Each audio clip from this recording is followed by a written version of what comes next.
Lithuanian name, and yet he represents Germany. Do you know the story behind that? Well, I know his father is an international master in chess, and he emigrated to Germany, but he's not his. Here we will watch an old match between Magnus Carlsen vs Merab Gagunashvili World Rapid 2021 Round 1. On the first board of Magnus Carlsen. That is a very good sign that we're about to get knight to f3 here to begin with. Yeah, and Gagunashvili answered with knight f6. So right now we got a symmetric position on the board that Carlsen. Yeah, it feels like he has a pawn actually. Do you see that there's like a pawn extended there? Is that on e4 or d4? It's looking like it looks like a Spanish. I think what happened is that I saw Magnus moving his knight out. And I thought that was his first move, but it was in fact his second, because the first move was the honorary move of the king pawn twice forward 2 squares. And what happened afterwards was that he moved his knight out, and we now have the Spanish game in this matchup. Yeah, from the little that we can see of the board, it looks like it's black's. Oh, okay, no, it was white's turn to move, and there's an exchange on c6.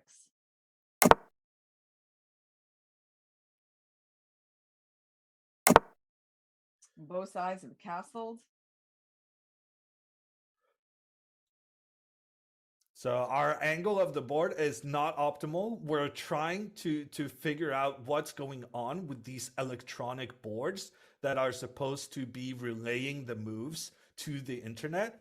But in the meantime, we see the black king close up in the frame. And there's the white bishop pointing down towards that king. That's definitely going to be something Magnus will want to exploit moving forward. In addition, Magnus is actually taking his time here from the get-go, which means that he knows that in these rapid events, there's not like a massive rush to go for the you don't have to go for speed all the time. And interestingly, the position we have on the board is one we saw between Jan Nepomniachtchi and Magnus Carlsen himself during the World Championship just a little month ago. It was Jan Nepomniachtchi who played like this with the white pieces in the Spanish opening. But Gagunashvili is now using Magnus's opening against Magnus himself. In some ways, that is very brave to be using something Magnus clearly has spent a lot of time preparing this last month. But at the same time, he trusts that the scheme Magnus went for in the World Championship is such a good one that it can also hold up against the man himself. Yeah, it's interesting that you recognize this position immediately. For me, it was like, yeah, that looks familiar, but all those Spanish positions, they look very much alike. So, I did not actually realize that it was exactly the position from his match with Nepomniachtchi with reverse colors. Yeah, and we've had some moves which made it unusual. Gagunashvili put his pawn forward on the side of the board very early on. The idea of this pawn move is to take control of the square g5 so that none of the white pieces, in particular the knight, can go up there. Because what black wants to do now moving forward is to move the rook in towards the middle, get the bishop back afterwards, but doing so would release the protection of the f7 pawn so that you want to avoid this direct attack from the white knight and bishop now that you have your pawn ready to capture the knight should it move forward. And in fact, this is what happened. Gagunashvili has played the move rook to e8, getting ready to then move his bishop back and try to exchange off the white bishop pointing towards the black king. That is one of the best white pieces in the position, and he's going to want to trade that bishop off as soon as possible. Yeah, I was also thinking an interesting move other than rook e8 was the move knight d7, trying to go to c5 with that kind of idea of challenging this bishop on b3. That was Yeah, so also an option. there's no doubt that bishop, getting rid of that is the main priority for black. And we can see on the camera, Gagunashvili has played the move of rook to e8, and Magnus is currently thinking about how to deal with this plan. If white just doesn't do anything, then black will be able to have his plan of putting the bishops up against each other and going for the trade in such a Well, circumstance. I have to say this looks like a very solid position for black. And white's plans are not so apparent. Like, one sort of typical idea in these positions, try to move the knight from f3, maybe play f4, but obviously you can't do that because knight d4 would happen. Um, so yeah, it's actually kind of interesting. Like, where is Carlsen going to try to attack in this position? Because black pretty much has no weaknesses. Yeah. And this is kind of the what we saw in the World Championship match as well. Magnus with the black pieces choosing to go with a pretty passive but very solid position. Now it's Gagunashvili taking on that same role, and it becomes up to Magnus to kind of prove his own concept wrong, which is often a difficult thing to do. Like playing against your own openings, it means that uh, either you have to play something you're not comfortable with, or you have to reveal to the world what the best scheme is against it. Like Yeah, I sometimes completely if agree. Yeah, I mean, I always found it very hard to play against, let's say, against a Queen's Gambit Accepted, which was an opening that I played for black. You would think that it would be easy because you kind of know the ins and outs, but I just didn't feel that comfortable playing against it. and especially with Magnus having all this preparation he's done during the World Championship, if he's found a good plan for White, does he want to reveal it in a rapid championship in the first round in a game he's a big favorite to win no matter what? Or will he then be saving that good plan so that nobody else knows kind of what to do against him if he chooses to play this again with black? Well, I kind of like his move knight d5, and I think that what I like about it is that now black is the one who has to make a pretty big decision, right? Because black actually has a lot of moves I think that he can make here, but he's still going to have to spend some time making that choice. And especially here, the knights looking up against each other. If black goes for the trade, then the black knight on c6 could end up in trouble because this knight doesn't have that many ways to move. So instead, black has chosen to retreat the bishop, get the bishop out of the way. Magnus using his queen on a very unusual queen move, actually going for this a2 square. It's going to sit on the corner of the board, but it's going to join the bishop in this diagonal pressure towards the black king. And for me, it seems clear that black now should make the trade between the two knights, because when the bishop retreated back, it also left the square open for black's knight. The knight who had trouble where to retreat if it was being attacked, it now has a safe square to go to, and as such, the trade of knights would be a safe way for black to play, just trying to neutralize the initial pressure white has Yeah, so I find created. this queen b1 move kind of fascinating. He played it really quickly, so I think he must have been aware of this idea. It's really not the most standard kind of maneuver, is it? Even. No, it is not. And Gagunashvili, he chooses not to make the trade between knights. Instead, we see a plan that we've spoken about previously in this game. He's trying to put the bishops up against each other. He's trying to trade off that white bishop pointing down towards the black king. However, Magnus is now happy that he has a knight blocking that diagonal so that the trade is not possible. And just as I said that, Magnus has chosen to trade away his beautifully centralized knight, and now the bishops are looking at each other once again. Magnus is not going to be able to avoid that trade of bishops. Magnus is actually going for tons of trades in this position, and I do not understand that, because to me it looks as though Black is doing a great job of making trades, getting rid of pieces, having nice central control. Can I But say you something, know, Yoon? yeah. But first of all, yeah, I think White's gonna have to trade here because Black is also threatening a small tactic with Bishop takes h3. So it's pretty clear that once Magnus took an f6, he's going to um, keep trading.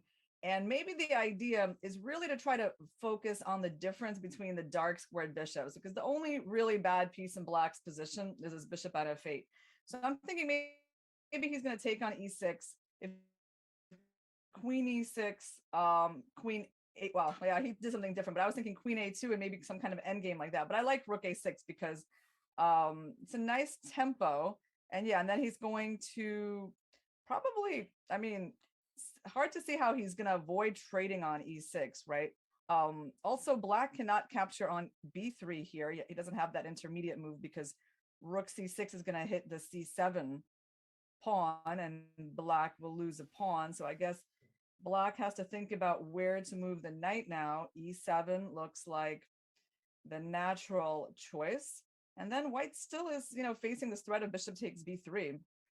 So it seems like he's going to trade there, and then you would think that he would still be playing queen a2. What do you think about that? Yeah.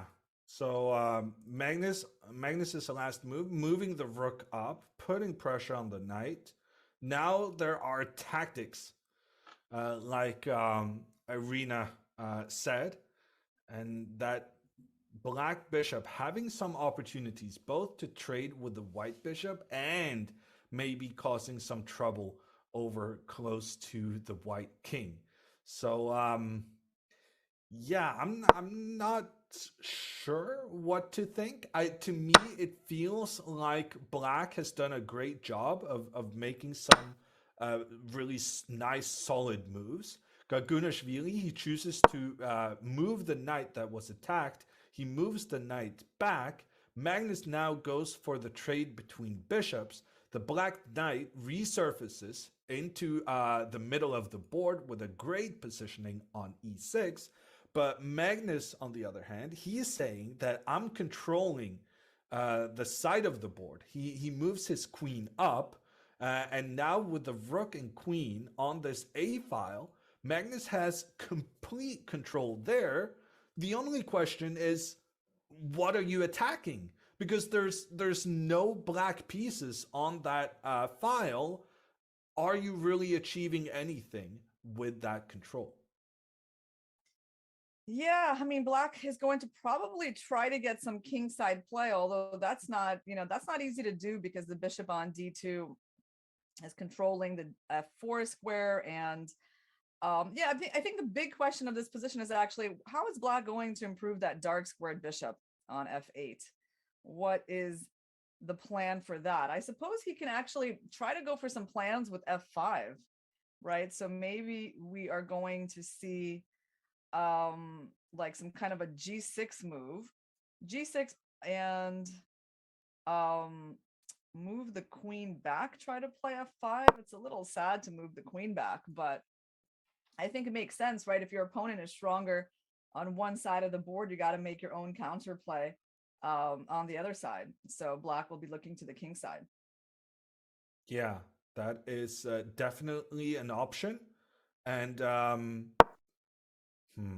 yeah, but my problem with that line is that it took a lot of time and it still didn't really do anything about this bishop we're concerned about.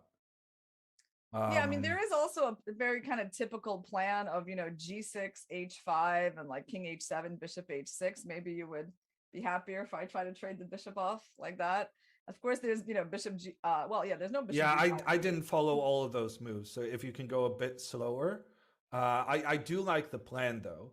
just in general, taking those pawns that are on the dark square, moving them over to the light square so that they're not in the way of the bishop, and then trying to get the bishop trade.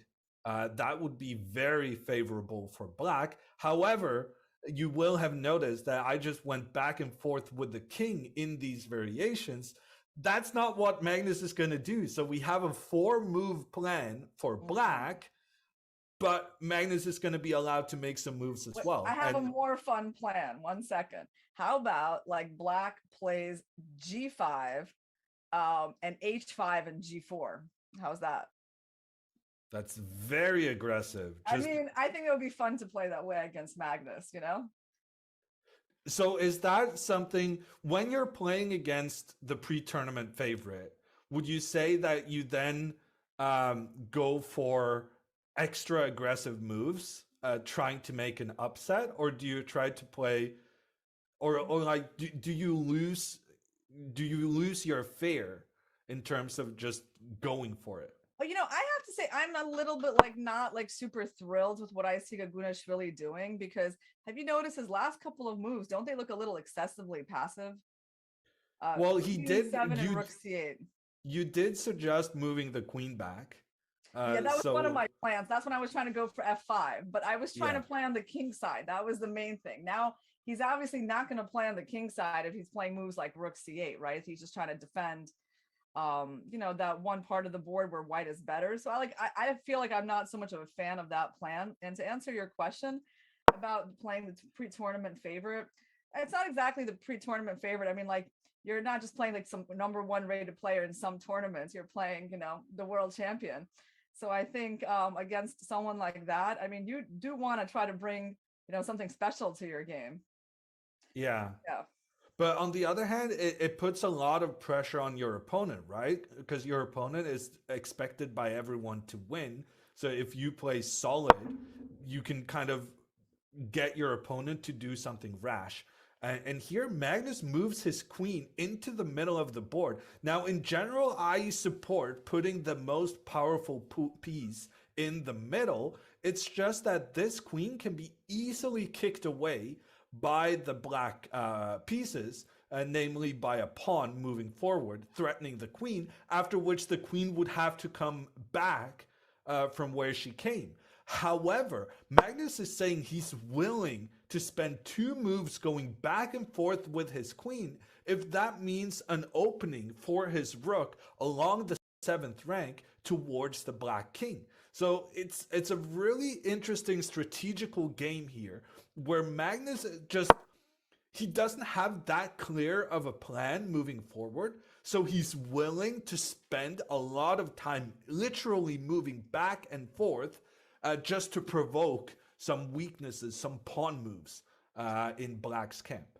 Yeah, can I point out a plan here, Yoon? Like, there is maybe an idea of bishop e7, bishop d8 to b6.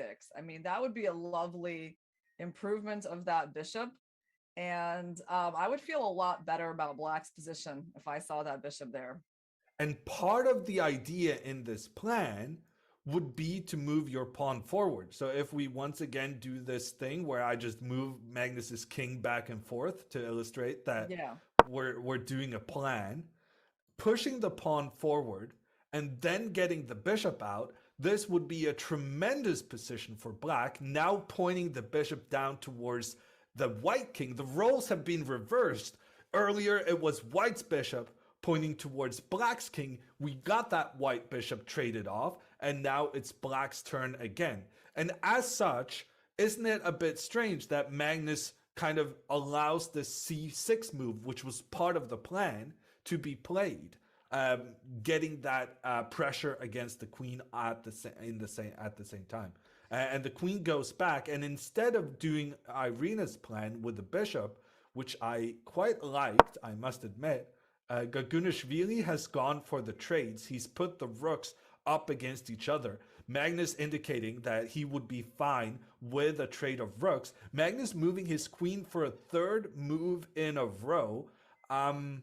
I mean, white is definitely better because of the control on the side of the board, but black is so solid I'm having real difficulty seeing how Magnus is supposed to be able to win this game. Yeah, it's interesting. I have like a feeling like I feel like things are going pretty well for Magnus because I just feel like Gagunashvili's decisions are like maybe too solid. And I feel like in the end, Magnus will be very comfortable without his opponent getting too much counterplay. Although Queen C8, Queen B7, I mean, it's still not exactly equalizing, yeah, because the only open file on the board belongs to White. So White's going to be pressing the whole game, and definitely, at this point in the game, I don't think we're really going to talk about much counterplay for Black. It's more like, will Black manage to hold on the Queen side? So yeah, I think But playing this way against Magnus is maybe it's solid, but I'm not sure it's going to give him the result he wants.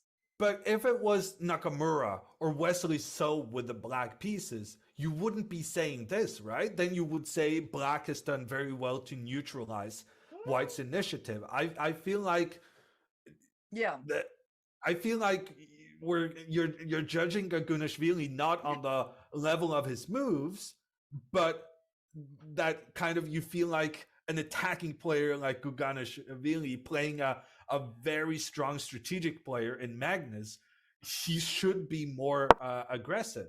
Would you say that's reaching, or Yeah. No, I think that is a very fair assessment. What's interesting is that, I mean, he still has ideas of getting his bishop to b6, right? But right now, Gagunashvili, he's got a pretty big decision to make about this queen trade. I mean, do you go for the queen trade, let the rook in, and just kind of play rook c8 and defend your weaknesses? Oh, there you go. He made one step towards the plan that I like. That's good. I mean, of course, the queen trade I think will happen now, because it's hard to see how White's going to really avoid it, or why White would avoid it. So yeah, White doesn't have too much, but just the better rook. but if Magnus does manage to win this game, is this going to be like a classic? Is this going to be another one of those examples where it looks as though Magnus didn't really do anything special and then still won? Yeah, that's what it's gonna look like. It's gonna look like he got his kind of position a little bit better, and then just kind of pressed it home. So I think here we can expect the move rook a6, or is there knight c5? Yeah, we have to watch out for that little idea, because then if rook b6, knight a4, you get yourself into a double attack. So maybe we can also expect actually this bishop coming to e3 soon. Yes, I Yeah, think that makes sense.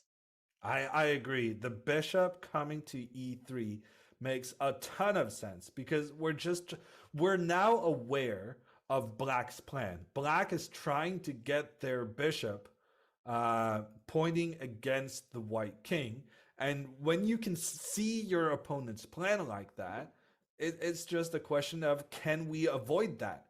And by moving the bishop forward, we're going to just say to Black, there is no way I'm going to allow you to get your bishop to your desired square. Just give it up already.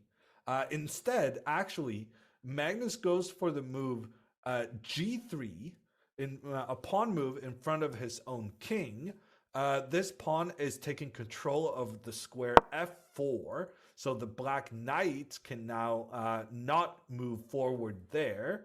I think this is like one of those typical good player moves where you just try to like very, very carefully improve your position a little bit at a time. So Magnus just moved that pawn forward to get his king one step forward as well. Very instructive play. But Mm. on the other hand, Gagunashvili is doing a great job on the other side of the board. He's bringing his king to the middle, and his plan has now changed.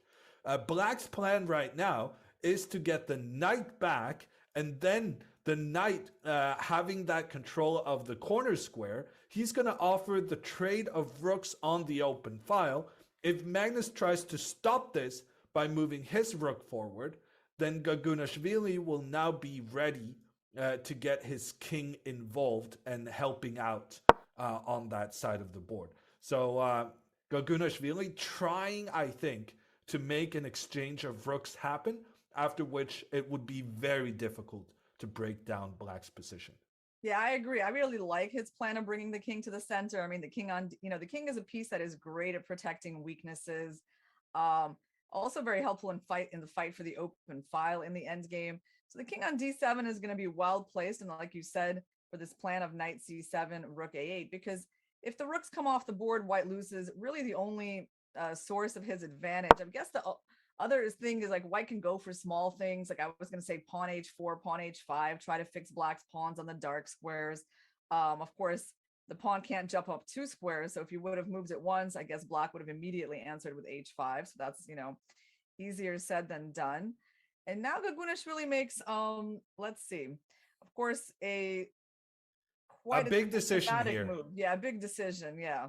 Yeah, so Magnus moved his bishop forward, and then Gagunashvili going for trades. He's putting the bishops up against each other. If this trade is accepted, then black may have to take those doubled pawns, 2 pawns on the same file. However, that doesn't need to be a bad thing as long as they are protected. And in this circumstance, those pawns are very well protected by the Black Knight. The Black Knight, which is just located in the middle, having pawns in front of it, shielding it. That is such an amazing position for the Black Knight. And Magnus chooses to go for the trade, but he actually gives up his knight instead of his bishop. This is a very interesting decision because you often say that bishops are best on open boards. And by open boards, we mean positions where there are not too many pawns in the way blocking the bishop's dreams.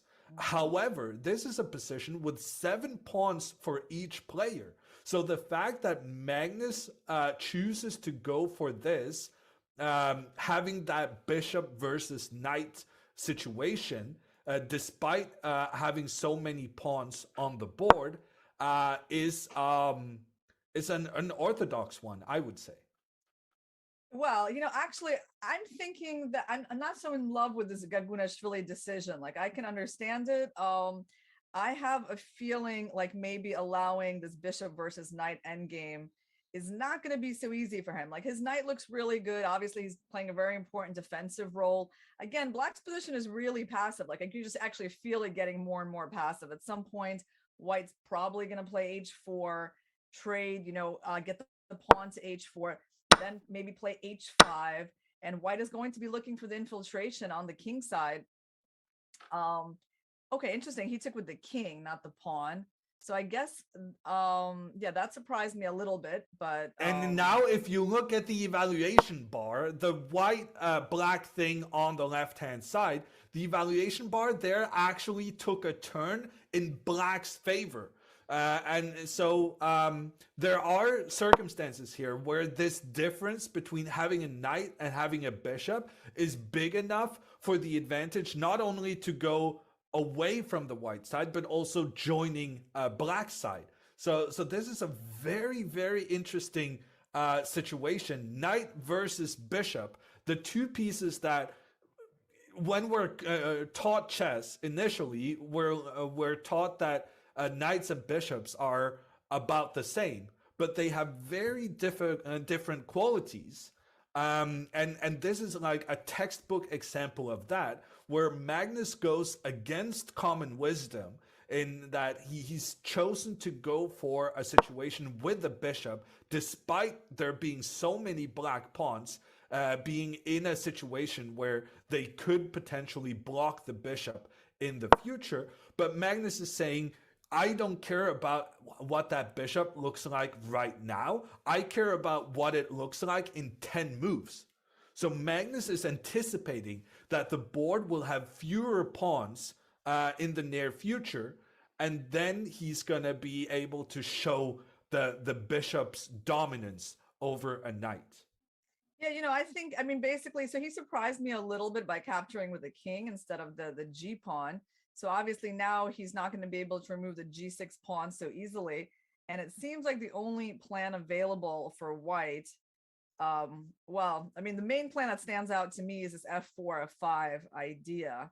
Um, I suppose there's c3. There's c3 as a move. I Yeah, mean, I'm just going to say in general that these black pawns are doing an amazing job of blocking the entry squares for white's king. So these plans Irina are referring to, it's all about getting those pawns up, and in particular trying to remove this g6 pawn from its positioning, because that pawn is doing a great job of keeping white's king out.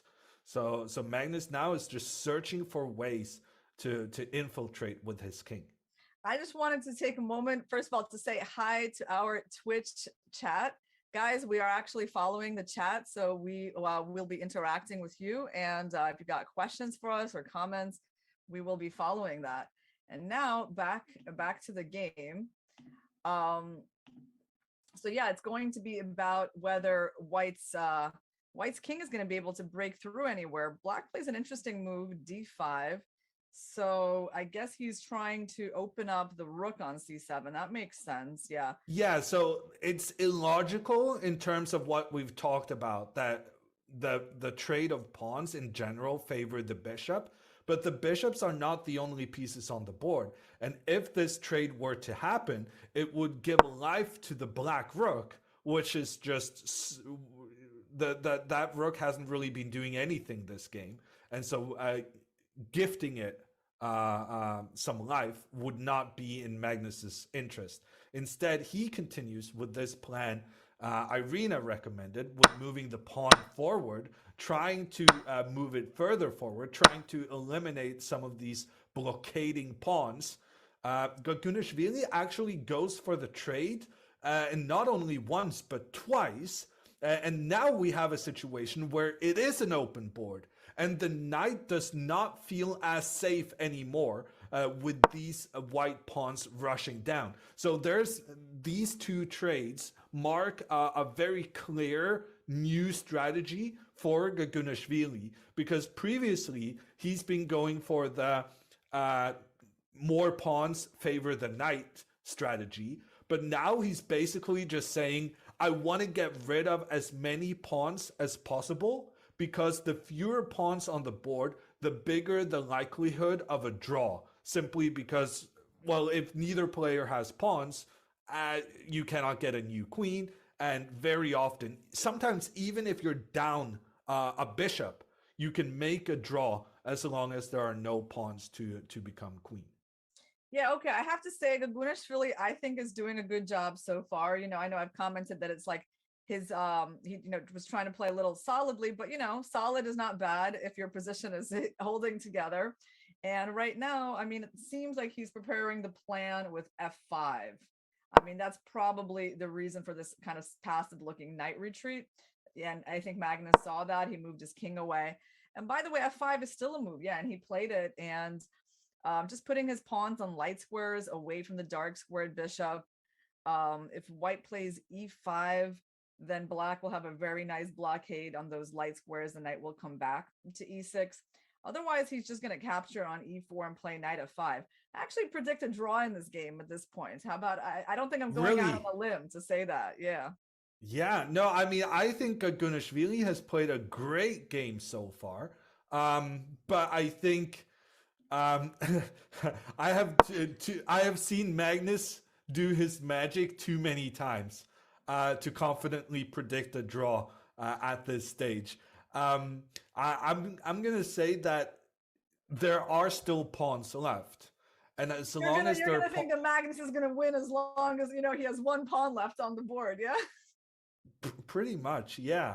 Well, I mean, I did think that I actually am of the opinion that Magnus has made more progress now than he had earlier. I think the position earlier with all of those pawns, both players having 7 pawns each, I really liked Gagunashvili's play up until then, because the knight, there is some like textbook quality in that the knight is supposed to be good or better with that many pawns. Whereas now, it's Magnus who has the better placed king. It's Magnus who has the superior minor piece, because this position is so open that the bishop isn't being interrupted. It can move from one side of the board to the other. So now I feel like, yes, it's closer to a draw, but it's also more. It's also more pressure from Magnus in that he now has some clearer advantages than he had earlier on. Yeah, he's going to get a really good bishop on e5. I agree. I mean, the position has opened up. No question, the bishop on e5 is going to be powerful, and I guess black is going to have to rely on this knight being able to go to e7 to try to hold the c6 pawn, because black probably wants to activate his rook at some point in this game. I think it stood on, c7 for long enough. So like bishop e5, rook d7, and then on rook c8, at least you can protect your pawn with knight e7. And this That's is an an important interesting resource. concept. Yeah, this is an interesting concept because now you have those situations where everything is protected. The Mhm. rook protects the knight protects the pawn protects the other pawn, and then we have these guys on the other side protecting each other as well. So this is the kind of everything is protected situation you often try to go for when you're happy to just make a draw, which is the situation black is in right now. Black is under pressure. The white pieces are way into black's half, and you're just gonna have to try and hold on as best you can. But so far, objectively, it should be possible for Gagunashvili to hold on. Yeah, and his king could go to e6 at some point, although is there any I mean, right now it seems like, what does white want to do? Bishop c5, right? Like rook f8's not really a threat, so rook d7 But seems did he now blunder a pawn?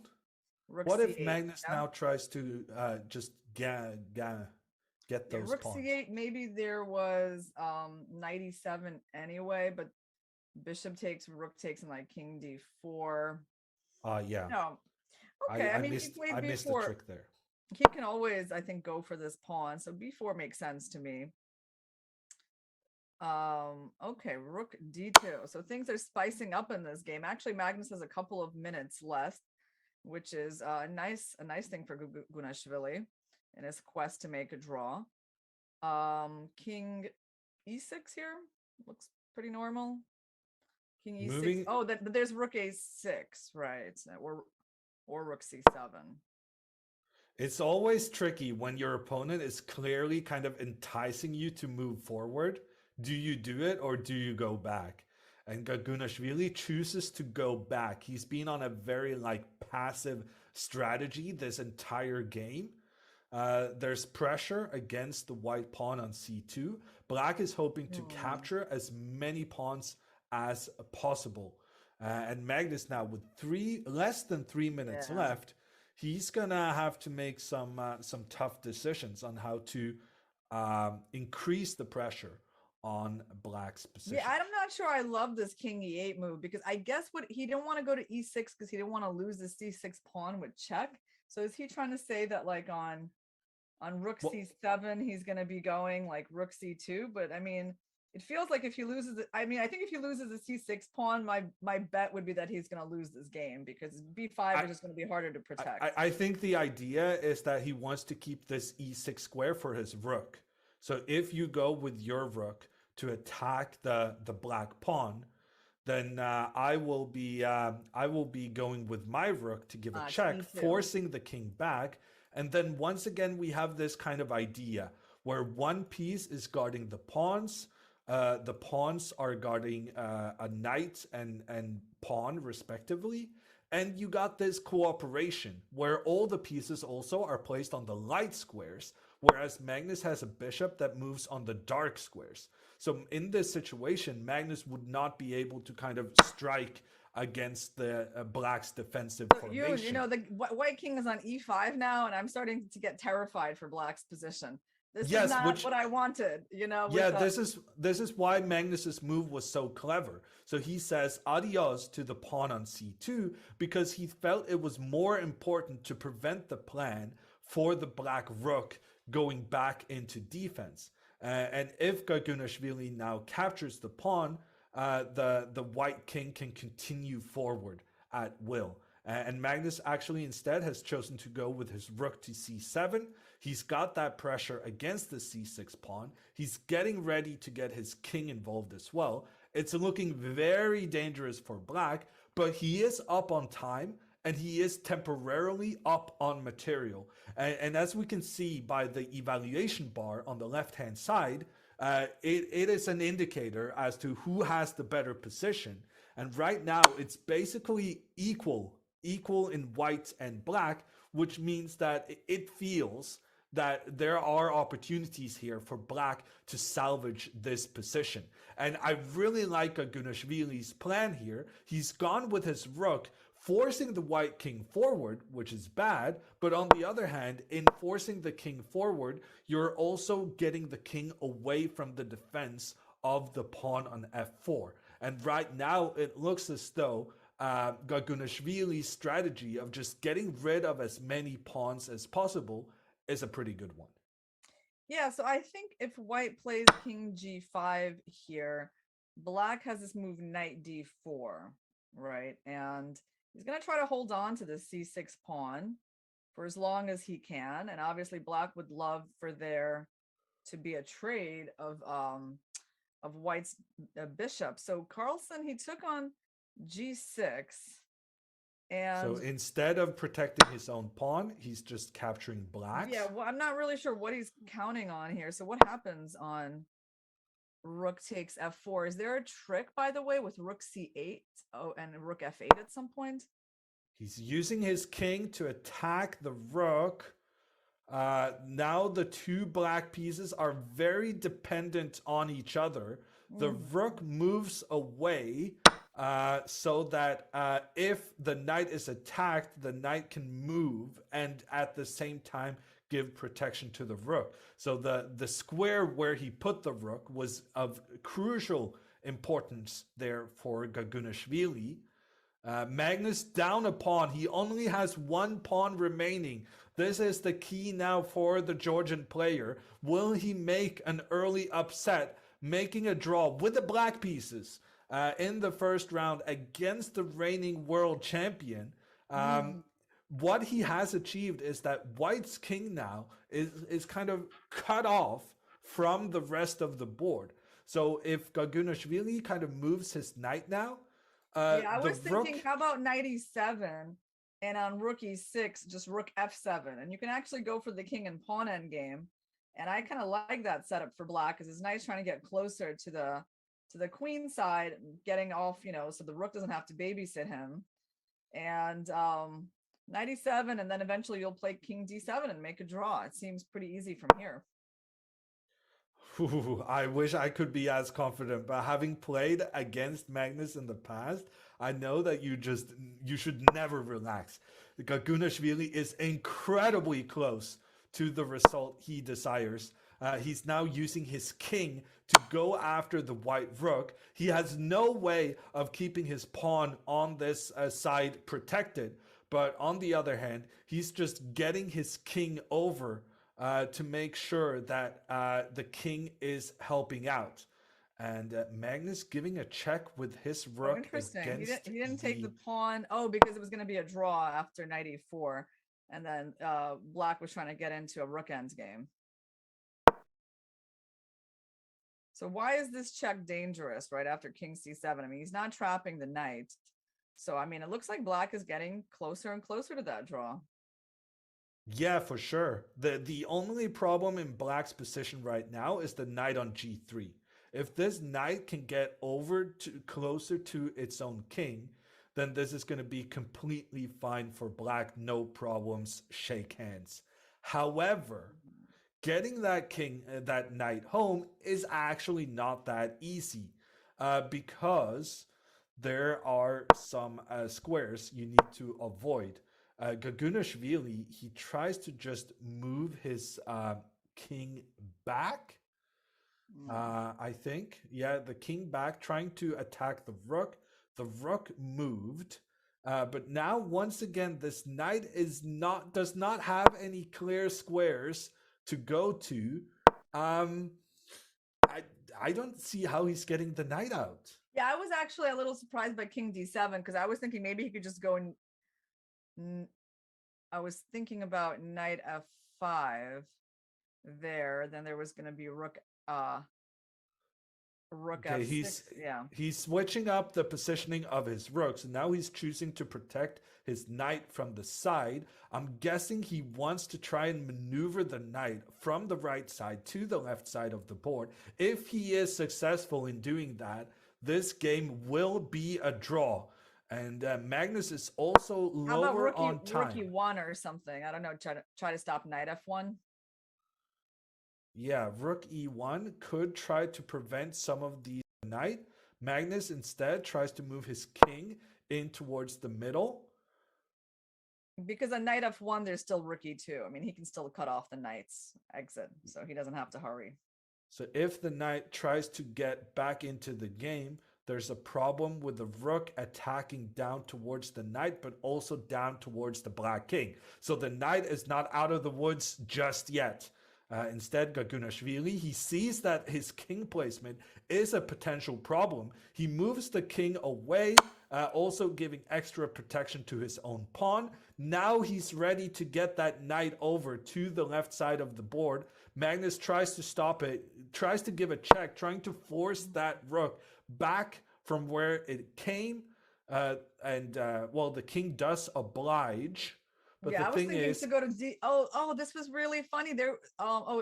If you go to d5, there was rook d6, king c4, rook d4, and you win a piece. So I might have blundered a piece like that. if the king were to go up, the rook would give its checks. The evaluation bar on the left side would go crazy because here the connection between the rook and knight would be broken up by the black king, and the knight could be captured and white wins the game. But he didn't fall for that one, Gagunashvili. He goes back where he came from. The position repeated once, but now Magnus has started attacking this knight while also getting ready for his rook to attack the black pawn from the side. Big choice for black here. You know, black can take the pawn on b4 and try to show his defensive skills in the rook versus rook and bishop endgame, which it's kind of interesting. I mean, right? I mean, it's certainly a possible decision that black can take here. On the other hand, he doesn't have to give away the knight just yet, but yeah, I mean, he could probably just go knight f1. What do you think he's gonna do? I think knight f1 is the right call. I think going into bishop and rook versus rook in rapid chess is a mistake. I think it's, even though it's objectively a draw, it's so easy to go wrong. So I think Gagunashvili makes the right decision when he tries to hold on to his knight. He will have to lose his pawn as a result of this. Magnus can now use his rook to force the black king to move away and then capture the pawn. White will be up by a pawn, but on the other hand, black will be closer to getting the knight back into play. It's definitely still objectively a draw, but Magnus is putting some pressure, and Gagunashvili is very well aware that he's not done with this game just yet, and he's going to have to maintain his focus if he wants to come away from this with half a point. Yeah. Magnus is making it exciting. Yeah, he's not letting him have an easy draw. He's been chasing this knight for a while. It's interesting to see he's down to under a minute. This is the only problem, right? So he played bishop e1, Wow, defending the Magnus. pawn. Yeah. Yeah, Magnus chooses not to take the free pawn because he's more concerned about letting this knight escape. And the knight tries to go over, wow, to the edge of the board. That is unexpected. The knight now trying to use the square f3 because it has some help from the rook on that square. And Magnus now giving a check on the king. Where's the king gonna go? Gagunashvili, we can see on the screen, he's hesitating. He puts his king so that it actually still protects the pawn. However, now Magnus is blocking that the rank, where the rook was helping out the knight on the edge of the board. Um, Wow. I'm still very concerned about this knight safety. I think the time situation can be decisive here. Magnus actually down on time, which is quite rare for him. But Gagunashvili, oh, good decision. Very good decision by Gagunashvili. He moves his knight back because he knows that if the king comes down to try and attack this knight, then the knight can exploit the fact that the bishop cannot move because of the pressure from the rook on the king, and then the knight manages to get back into play. Ooh, Yeah, it's it a looks like very close call. yeah, I mean, okay, Magnus went back to e1, so I guess can black escape with his knight, or there's Yes. a problem with knight e3, bishop f2? No, because if knight e3, bishop f2, Ah, then black can take on capture the b4. pawn, give a check, and then capture the rook. That was a miscalculation by Magnus, and it's exploited by Gagunashvili, who now gets his knight back into the game. Magnus realizes his mistake. Instead of playing the planned bishop move, he tries to move his king instead, but then the black knight is back home. And now there is no hope for Magnus winning this game. But he's still Yeah. going to try. Wow, he's still going to try. That is a bit unexpected for me. Magnus does not give up his winning attempts just yet. But with the Black Knight having made it back into defense, he is not going to win this one. I am certain of it. And Magnus Carlsen will be held to a draw from the start here. Um, Yeah, no, the this is the a great, very good defensive effort by Gagunashvili. He kept a little bit of a time advantage on the clock. Just I think it was pretty clear. Was playing this game, not trying to be too aggressive, trying to be solid. Defended this worst position. It was good. And Magnus still trying to. I'm not sure what Magnus is hoping for. There's just no chance he's winning this, right? Wow! Yeah, The me neither. computer says there's only 2 moves for Black to survive now. Wow. If Black makes the mistake of getting the king, there's a very Oh, there's natural a move here. checkmate. There's a checkmate. I was gonna fall for this one. I was gonna play king a6, and there's some checkmate ideas right on a7. That's probably the point. Yeah, so the king is being threatened by the white bishop. And Yeah. if the king moves to the side, then white has a checkmating plan of the rook and bishop working together against the black king. The only way to stop the checkmate is to move the knight back, but then the rook is attacking the knight together with the bishop, and the knight cannot move on account of the king being in trouble as well. So a big moment here. That's really Gagunashvili tricky. still has to avoid the trickery. And he actually finds one of the correct moves. Gagunashvili moves his rook back, but that means Gagunashvili now had to give up that extra pawn.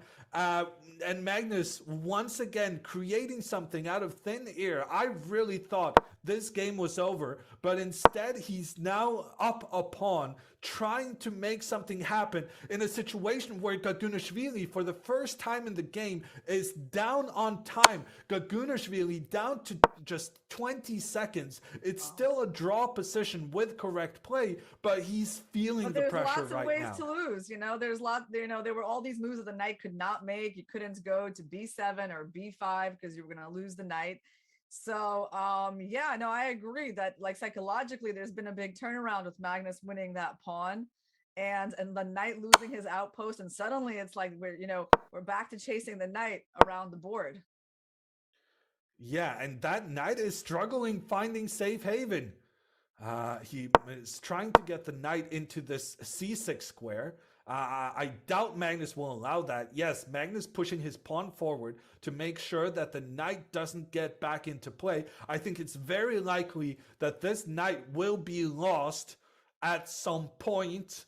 And if Magnus manages to capture the knight, it will still objectively be a draw. A rook and bishop versus a rook is supposed to be a draw, but considering the time situation, I would try to avoid such an endgame if I was Gagunashvili. And right now, I like the plan he's chosen. He's just trying to attack Magnus's bishop as many times as possible. Yes, because if the bishop moves off of that diagonal, then black has a chance to move up the king to b6, which I think would be very desirable. And also that would free up the b7 square for the knight. So this knight I think would love to get off of d8. It's really not has not been the best square for him. So now Gagunashvili is preparing knight b7. Yeah, but is that a good square? Maybe. I guess That's it's kind of better than better. being on the edge. Yeah. Mm-hmm. But Magnus now with the trickery. If now bishop knight to b7, then black's king ends up in enormous amounts of trouble with the rook and bishop working together to force the king into the corner. And the king will struggle getting away from there. So there is still a lot of play here left. And Magnus always taking into account what his opponent wants to do and then figuring out some way of preventing it. Yeah, I was looking at how many moves we've had in the game so far, and I was going to ask you if you think this has any chance of beating the longest game in the World Championship match. I think it will not beat the World Championship match, which had what 136. 136. Yeah, I do not think we'll see 136 moves. I think we're going to be done before that, but I'm not sure about the result. I could very well see Magnus managing to squeeze out a win here. And what is probably going to be the latest game of the round. And Magnus now with his bishop attacking this black knight. If the knight moves, then there's going to be a check. So Magnus successfully managed to capture the knight. We have this situation with a rook and bishop against a rook. Objectively, with correct play, this is a draw. But with less than a minute left on the clock, this is going to be a really tough battle for Gagunashvili to survive. Yeah, I mean, I was saying now it's starting to look actually a lot more likely that we're going to see 130, 35 or 36 moves, right? Because this capture happened on the last capture of a piece or a pawn capture happened on move 84. So add 50 moves to that, and it's going to get close to his game with Nepomniachtchi. And I think we're very likely to see another 50 moves here. That is if Gagunashvili defends perfectly. So the danger right now of whether or not we make it to move 134 is that Magnus might give checkmate before that even happens. And Gagunashvili, he knows he's on the biggest stage. He knows that this is probably the only game still going on. He knows everyone is watching Magnus Carlsen trying to win this important first round game. And that pressure is rough. And we'll see if he manages both to find all the right moves, but also keep his nerves in check. Do you think maybe we should take a look at some other games, or do you want to keep looking to see if Magnus, how he's going to convert this endgame? We can see if there's some other results. I mean, Nakamura has won already. Vachier has drawn Durar Bailey. There are some other games. I think we had issues with the women's translation actually, because I see like there's about 13 moves played on a lot of boards, and actually, And now, around we 12 also or have 13. an important Yeah. we have an important moment in Magnus's game because the black king has been forced to the edge of the board for the first time in this endgame. And that is one of the crucial mechanisms in order to win, is that you have to force the defending party to the edge of the board, and then you have to come close with your king. And that is what Magnus is trying to do right now. Magnus He's is getting trying close to get to actually winning this, isn't he? I mean, like, how does Black extricate himself from Yeah, this? no, I mean, I think it's likely, very likely that Magnus wins this. And right now, there's some very difficult defensive moves for Gagunashvili to stay in the game. Because Magnus has his bishop threatening very nicely towards the king. Basically, what happened is that when Magnus went with his king up, Gagunashvili tried to get away from the white king by going down. But the thing is that the king is not able to escape because of this bishop. And now Magnus is able to get his king and bishop working together with the opponent's king all the way on the edge of the board. Magnus now forcing the king closer to the white king. And yeah, this is very, very tricky for the Georgian player. No, and he blunders his rook. Oh my gosh. Oh my gosh. He blunders his rook. Why? And Magnus wins the game. And yeah, that was a lesson in just pressure, pressure, pressure, pressure. It looked like an amazing defensive effort by Gagunashvili. Multiple times we said that, you know, he's playing perfect defensive chess, but after being under pressure for 103 moves, he finally succumbed to what was, at the end here, an inexplicable Chess the Last King.